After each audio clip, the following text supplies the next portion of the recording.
Assalamualaikum warahmatullahi wabarakatuh. Perkenalkan, nama saya Dinda Nur Kasela, NPM 1813053010. Di sini saya akan menjelaskan tentang menganalisis model pembelajaran inklusif.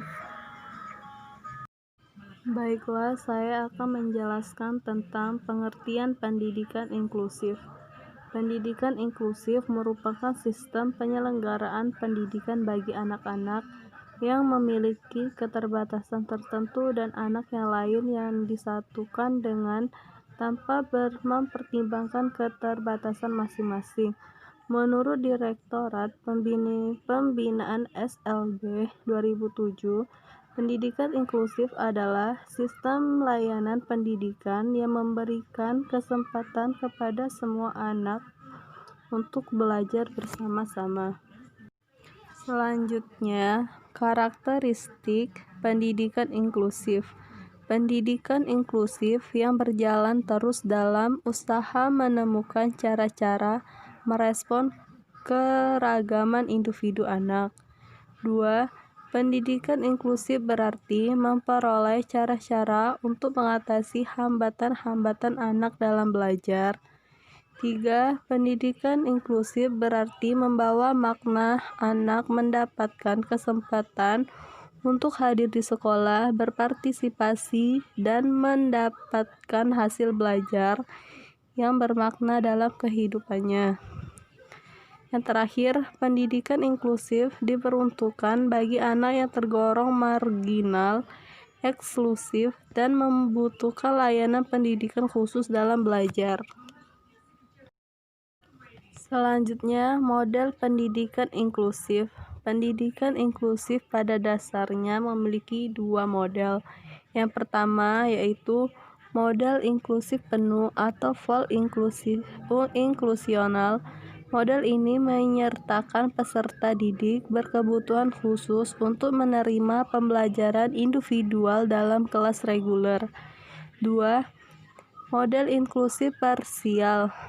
Model parsial ini mengikut sertakan peserta didik berkebutuhan khusus dalam sebagai pembelajaran yang berlangsung di kelas dan sebagian lagi dalam kelas-kelas pull out dengan bantuan guru pendamping khusus.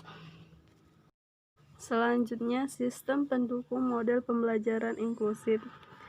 Yang pertama, sekolah dan guru ramah. Sekolah dan guru ramah adalah sekolah dan guru yang tidak diskriminatif terhadap kondisi kecerdasan, fisik, sosial, emosi, kepercayaan, ras atau suku, golongan keyakinan, serta memahami dan menerima keberagaman. Mengutamakan pengembangan potensi siswa sesuai dengan bakat, minat, dan karakteristiknya. Yang kedua, pusat sumber dan Sarpras.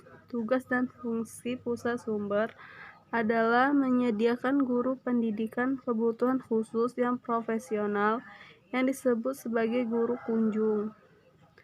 Pusat sumber mempunyai tugas di samping menyediakan guru kunjung, juga menyediakan alat atau media belajar yang diperlukan anak berkebutuhan khusus, seperti menyediakan buku teks bagi tunanetra, memberikan pelatihan dan mendampingi tertentu bagi guru sekolah reguler, orang tua maupun anak berkebutuhan khusus lainnya.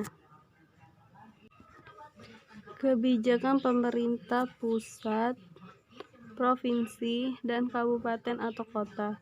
Kebijakan pemerintah baik pusat, provinsi, maupun kabupaten atau kota sangat diperlukan sebagai payung hukum dalam mengembangkan layanan pendidikan model pendidikan inklusif.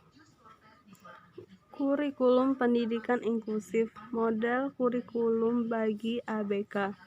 Duplikasi kurikulum, yakni ABK menggunakan kurikulum yang tinggi kesulitannya sama dengan siswa rata-rata atau reguler.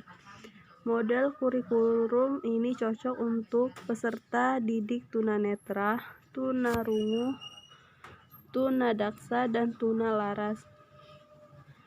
2. Modifikasi kurikulum. yakni kurikulum siswa rata-rata atau reguler disesuaikan dengan kebutuhan dan kemampuan atau potensi ABK.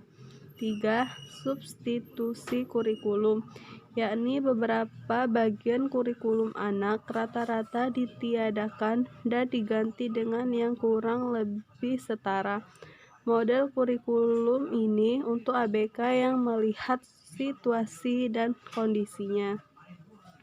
Terakhir, modifikasi kurikulum, yaitu bagian dari kurikulum umum untuk mata pelajaran tertentu ditiadakan total karena tidak memungkinkan bagi ABK untuk dapat berpikir setara dengan anak rata. Selanjutnya, model kurikulum bagi pendidikan inklusif. 1. Model kurikulum reguler, yaitu kurikulum yang mengikutsertakan peserta didik berkebutuhan khusus atau ABK untuk mengikuti kurikulum reguler sama seperti kawan-kawan lainnya di dalam kelas yang sama. Kelebihan, peserta didik berkebutuhan khusus dapat mengoptimalkan potensi yang dimiliki. Sedangkan kelemahannya, peserta didik berkebutuhan khusus harus menyesuaikan diri dengan metode pengajaran dan kurikulum yang ada. Pada saat-saat tertentu, kondisi ini dapat menyulitkan mereka, misalnya saat siswa diwajibkan mengikuti mata pelajaran menggambar. Sekian materi yang bisa saya jelaskan tentang menganalisis model pembelajaran inklusif. Apabila terdapat kesalahan, saya mohon maaf. Saya akhiri. Wassalamualaikum warahmatullahi wabarakatuh.